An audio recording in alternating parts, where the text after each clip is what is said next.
Hi guys, welcome back to my channel. So today's video is going to be a story time. I know I posted one like a little bit ago, but I'm posting another one because this one is like, I want to tell you guys, but I was kind of thinking of not posting this and telling about it because I know a lot of people are going to have their opinions on this, and I feel like people nowadays always just like find a reason to blame the victim. So I like kind of didn't really want to post this, but I wanted to at the same time because it's a really big learning lesson and I want to tell you guys about it. But before we get into the video, make sure you guys give this video a like and subscribe because I think I post really good videos and I put a lot of hard work into them, but that's also just my biased opinion. So I was having mixed feelings about telling this story time because I feel like a lot of people are just going to be saying things that I don't want to hear. Like, you're spoiled, you're a brat, you should have been more responsible.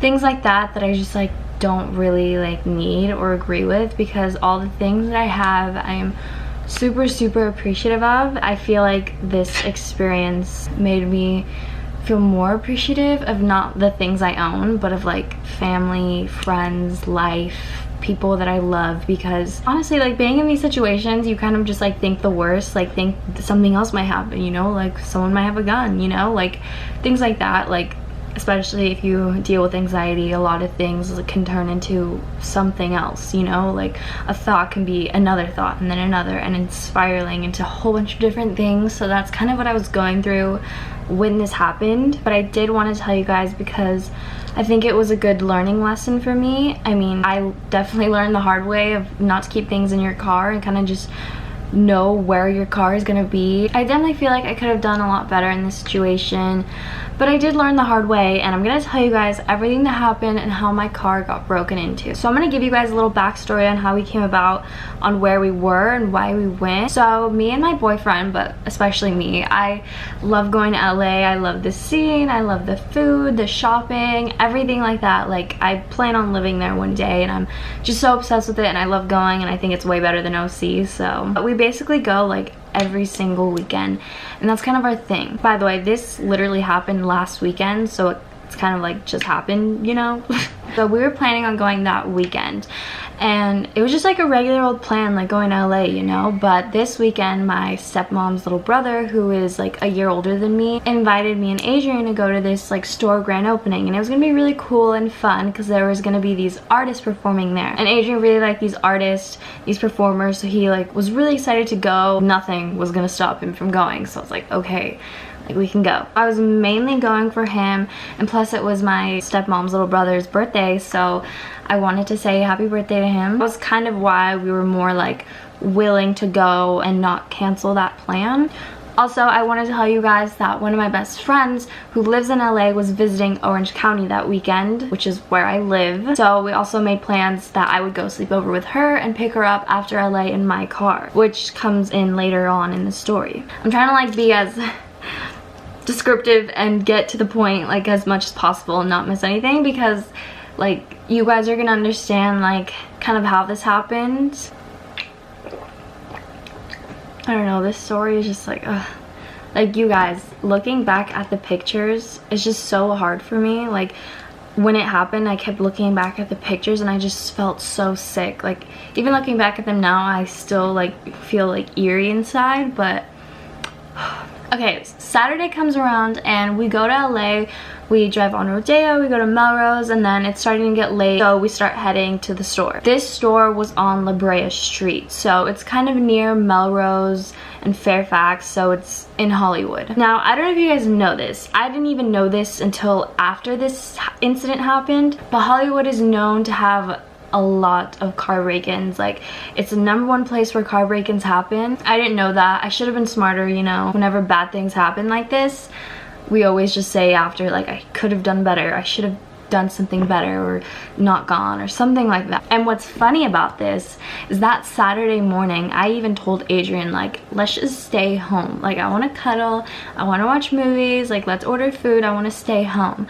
And he really wanted to go, so I was like, okay, we're going. Like I was saying, you know, before I lost track. we go to the store and it's on La Brea Street, like I said, and I didn't really like think anything of this area because I've been on Melrose at night and like nothing bad ever happened to me or my car, or like nothing was weird about being on that street. Nothing bad ever happened to me in Hollywood or to my car, like I said, just making that point. That's why I kind of felt okay with leaving my car on the street. Now my car is it's a very bright car. Like, it's very easy to notice, not because it's like a G-Wagon, but mainly because it has a very bright color. It's a very, you know, you can easily spot it. Like, whenever I park somewhere in a big parking lot, I can always just like spot my car right away. So I feel like that's why this was more bound to happen. We parked on the street because pretty much anywhere in LA, it's all gonna be street parking unless there's valet or a parking structure. There's like never parking lots, like rarely you'll see them. So we park on the street at the parking meter. We parked kind of like a couple stores down from the store that we were going to. I'd say it's like less than half a mile away from the store that we were going. We get there around like 7:40 p.m. and there's already like a line outside the store. We go around the back through the alley to get to the back of the store through the back. So we go through the back and we go in, we're chilling, you know, having a good time or whatever. It's 4:20. People are kind of like really chilling, you know, really on their grind, I guess. I personally, I don't smoke. I've had really bad experiences with that. If you guys want a story time on why I don't anymore, because it's a hell of a reason, I guess. And Adrian also wasn't smoking, so like we weren't stupid, like we were completely sober per usual, you know. So the store didn't start letting people in probably until like 8:30. After that, everybody got let in and people were just chilling, kind of waiting for this artist to perform. I don't know when exactly my car got broken into, but I definitely feel like maybe someone saw it and didn't say anything because we weren't there for that long. We were only there for an hour. An hour goes by, I'm kind of getting tired of it. Like, I just want to go home. I'm hungry. We haven't eaten all day. And I was like, I'm not going to wait all day for this artist to come out because I don't live close to LA. Like, I live an hour away from LA, right? And I didn't want my best friend to kind of wait that long for me. So eventually, we leave the store. And it's around like, I'd say 9:30, almost 10. We go out through the back, around the building, and now we're on the sidewalk, you know, where all the stores are. We're walking and I can already see my car. I could see the top of my car because it's orange, so I could already see it from a distance. So I'm like, okay, my car is still there, it's fine, you know, nobody took my car.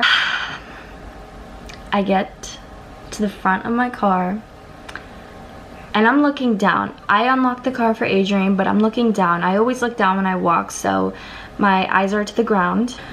And I start seeing glass, like a lot of glass. And I'm gonna put a picture right here so you guys can know what I'm talking about of what I saw. And I didn't think anything of it because I haven't looked at my car yet. You know, I only saw it from a really far distance, the top of my car. I'm looking at this and I think, okay, that's a lot of glass. Like, not gonna step on that. That's weird. I didn't think anything of this, you guys. You know, I didn't think, oh my god, my car, you know? This was right in front of my car. Like, this was right where my car got broken into. So, should have been a red flag, you know, right away knowing. And then I look up at my car and both my car windows were broken into. Now, when that happened, like when I saw that, I was heartbroken. I was in shock. Like, in shock. When I saw that, I didn't know what to do. I froze. And I was pointing at the windows. Like, I remember I said, what the? You know? And my boyfriend didn't believe me. He was on the driver's side about to get into the door. And I told him, no, do not get inside the car. Like, don't touch the car. I remember I told him that, do not touch the car. And he didn't believe me when he saw me say that. Or like, he didn't believe me when he saw my face like that, if that makes sense. Because I joke a lot. Like, I always mess with him, like, oh my god, someone scratched my car. Or like, I always tell him like, oh my god, there's a spider on you, you know? Like, I always joke with him. So he didn't believe me at first when I was pointing at it and saying like, what the f. Like, as I was like about to break down, he believed me and he walked over on my side, the passenger side, and he saw what happened and automatically he was like, what the fuck, you know? Like, he like was screaming. He was, well, he wasn't screaming, but he was like yelling like, what the hell, you know? And I start breaking out into tears. Like, I'm legit sobbing. And I'm gonna put pictures right here of what it looked like what the windows looked like when I saw this. And I didn't take pictures because, you know, I'm gonna do a story time, you know, like I need proof. I took pictures to send to my dad. That's what you do, you know, when you're 16, you don't really know what to do. You call your dad. I saw this, I was sobbing. Right away, I told Adrian, call the police, call 911. Because I don't really know what to do in that situation. I'm 16, like I've never gotten into a crash, I've never hit anyone, never anything like this happened to me. So I didn't really know what to do, but I told him like right away, I told him call 911. And then I'm like trying to gather my thoughts. I'm still crying like incredibly. I call my dad immediately, and first thing I tell him, Dad, please don't be mad. And I'm sobbing while I'm telling him this, and he's like, what, honey, like what happened? And I'm like, my car, like someone broke into it. And I'm crying, you guys. I'm literally sobbing. Somehow my makeup didn't run, so I didn't look like a psycho bitch, but still, thank God for Wet n Wild foundation. But I'm on the phone with him and I'm telling him like someone broke in. Before I called him, you guys, I'm like, sorry, I keep forgetting like certain things, so I'm saying like before this happened. But before I called him, you guys, I looked inside the car. I didn't touch the car or anything, just in case, you know, the police wanted to do a fingerprint kit, which they didn't. LAPD actually sucks, and I'm gonna tell you why after. Before I even called my dad, I looked inside the car because my windows are fucking broken, right? So I can look really easily. I look inside the car and I left my bag inside the car, you guys, and this was a YSL bag. I'll try and put a picture up here of what it looked like, just so you guys can really picture what I was going through and what I saw and like what I had in there. I had my YSL bag in there. I never really use this bag, so, you know, I mean, it sucks to get your things stolen, especially like really nice things stolen, but that's not why I was like super mad or sad or any of that. I mean, like, things come and go, like these things come and go. I can always get a new one, like that's not really the point. But it was just so devastating, like seeing something that you owned and loved and have it be taken away from someone who's greedy and doesn't do good things for the world, or just wants to take from others, or doesn't like to work for their own things. So after I saw that they took my bag, I had cash in there. I remember I had cash in there. I probably had like around $80 or $70, which money comes and goes, so I wasn't really like crying over I had $80 and freaking $1,000 of a purse stolen, because those things come and go. So I only looked in the front seat. I only looked on my passenger seat because I remembered right off the bat that I left my purse there and they stole it. So back to what I was saying about me being on the phone with my dad. I basically told him everything that happened, that we went to the store, came back, saw this, and my bag was stolen. My dad asked me, like, do you want a tow truck, or can you guys drive like that with the windows like that? And I'm like, hell no, I'm not driving like this. Like that, there's so much glass in the inside of the window, you guys. I wish I took a picture of the inside because there was so much glass on the inside, and the glass that was on the inside legit like this thick, like very thick windows. And the fact that these people like broke in so easily was just so insane to me, and that my alarm in my car didn't go off is just even more bizarre. Like, I get off the phone with my dad, tell him I want a tow truck just because I don't want to be hit with glass. Like, it's really dangerous to drive like that with glass all over the inside of your car. I get off the phone with my dad. Finally, Adrian gets on the phone with the police because LAPD is obviously very busy. He gets on the phone with them after like 10 minutes of it ringing, and he basically tells them what happened and all that, and that they're gonna send someone over and it's probably gonna take an hour, which is insane. We were just waiting around at this point. Luckily, there was a camera at one of the stores that was near our car, and it wasn't like far from our car. It was like a store down from our car, so it was like directly pointed at our car. And I remember waiting for the police was just so scary, you guys. So many people kept walking by, so many people. I'm not talking about like groups of friends or couples. I'm talking about like people that were alone, people that were in twos, people that, you know, didn't look like they were just going to a restaurant down the street or going shopping, because it's 9 at night, all the stores are closed, all the restaurants are closed, nothing open at this point, like literally nothing. No liquor store open, nothing is opened, and there's people walking by, and I keep thinking that like one of these people has a gun, like one of these people has a knife, they're gonna pull it on us, they're gonna know that we saw this, they're walking by, this person is walking by. And I kept thinking about that with every single person that was walking by, and I'm like telling Adrian, I'm crying to him still, I'm still crying and all that. I'm telling him like I'm scared, and he's such an amazing boyfriend. He's like, I got you if anything happens, like I'm here with you, I will protect you, I'll put myself in front of them, I don't care if something happens, you go run, I stay. And I'm like, holy fuck, like you're amazing. I'm like, damn, this is the one. But yeah, I suffer from panic attacks, so you could only imagine what I felt and how scared I was and how anxious I was. You guys, I felt so much fear every single time someone walked by. Like someone walked by, I was like, oh my god, like something's gonna happen. Like, and it wasn't like one person like each 20 minutes. It was like one person like each 5 minutes. Some people were like walking by and they saw my car and they'd be like, oh my god, like that's bad. And I'm like, oh my god, like you don't need to tell me. Every time someone said that, I was like, that's the guy. Like they don't say that out of nowhere, you know? Like I'm over here trying to like think of who it is and who did it, you know, and like how these people are acting. But yeah, we were in Hollywood. People in Hollywood, I don't know if you know this, but it's not the safest place there at all. And bad things happen there. Bad things happen everywhere, but it's just like Hollywood is, it's not good at night, if that makes sense. Sorry guys, my camera just died. Kind of forgot where I left off from. Oh yeah, so the police finally get there and it's one guy. So he basically comes up and he's like checking around the area first. He comes and talks to me and he's like, what happened and all that, and then he writes down a report obviously, and I tell him everything, where we were, what time we got there, what time we left, what time we saw this, everything like that, what was stolen, how much.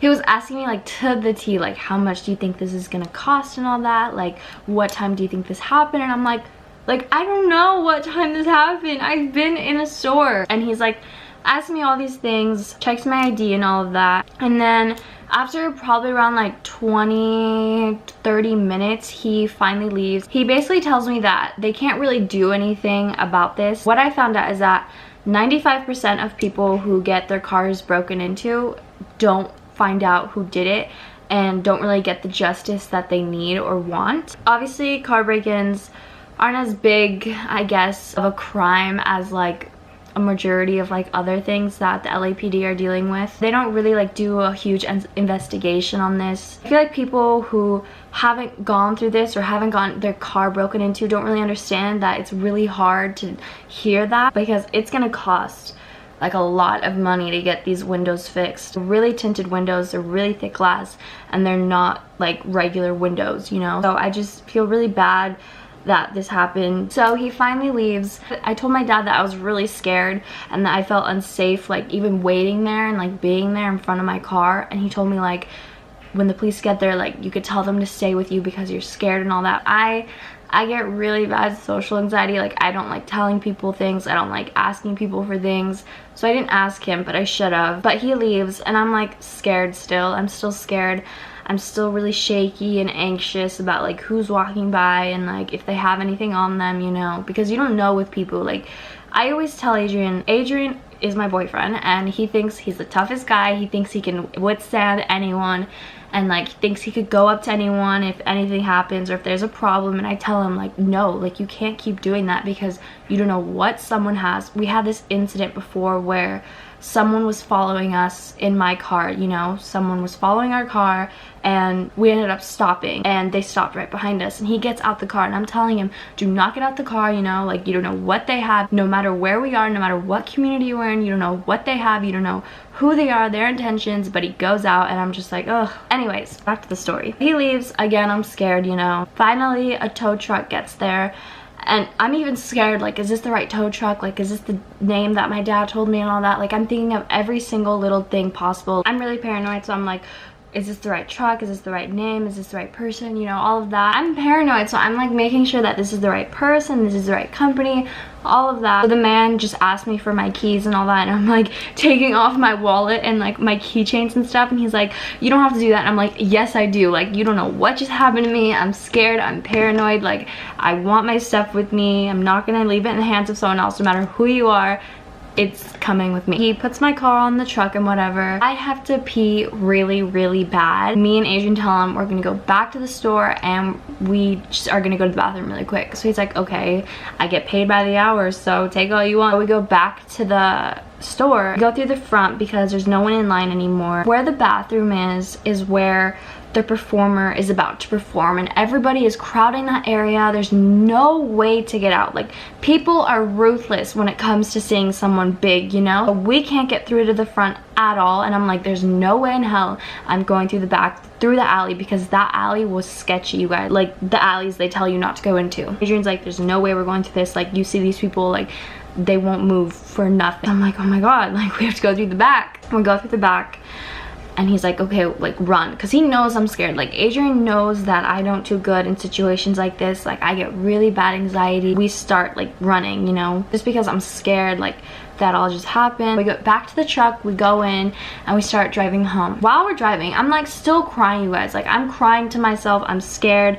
Like, the fact that that all just happened, like, I'm not gonna get over it like that. Like, I was still crying in the car. Meanwhile, Adrian and the truck driver were laughing, and not at me, but they were like making jokes about like these stupid little car drivers, and like, oh, these people always cut me off. So I was like, that was kind of making me feel better, like them joking around like with that. We finally get home, and me and Adrian are still starving. We haven't eaten like since the morning. We like go get In-N-Out in his car, and my dad is not mad at me at all because it wasn't my fault, you know, like, thank God he didn't like blame me or anything.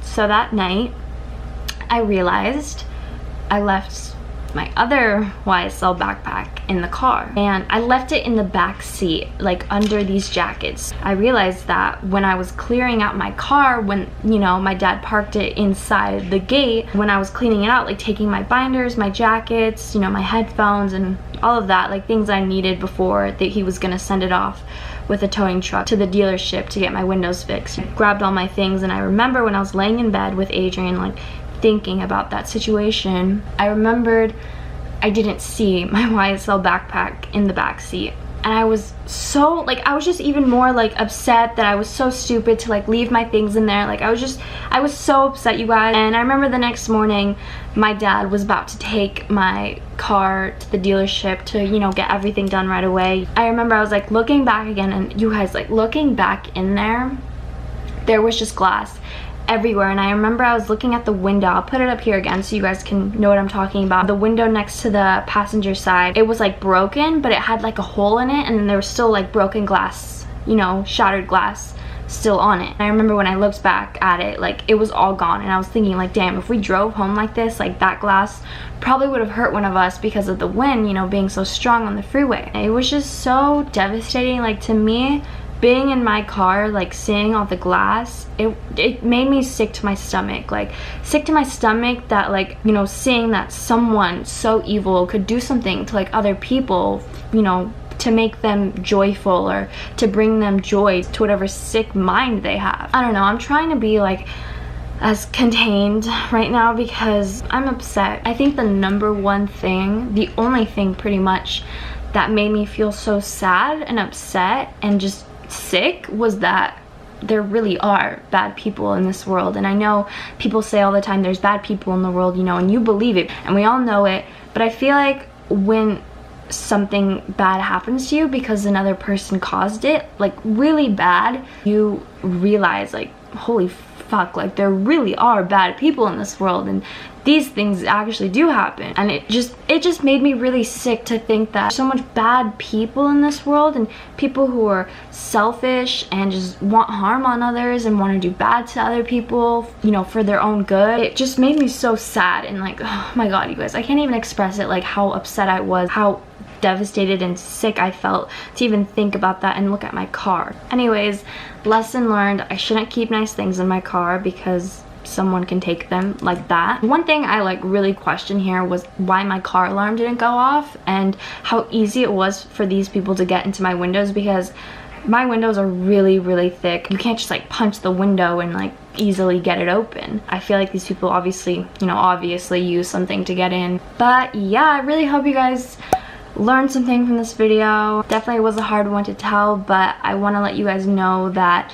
I'm okay and I'm not doing this to make anyone feel bad for me. I could care less if any of you guys feel bad for me, to be honest. Hopefully you guys can learn from what happened to me. I definitely did learn the hard way to not leave anything in my car. Please just don't say anything like you're spoiled or you're a brat, you're irresponsible, but I don't know, I learned a lot, and definitely gonna be a little bit more woke, I guess, about everything. But yeah, I'll see you guys in the next video. Bye.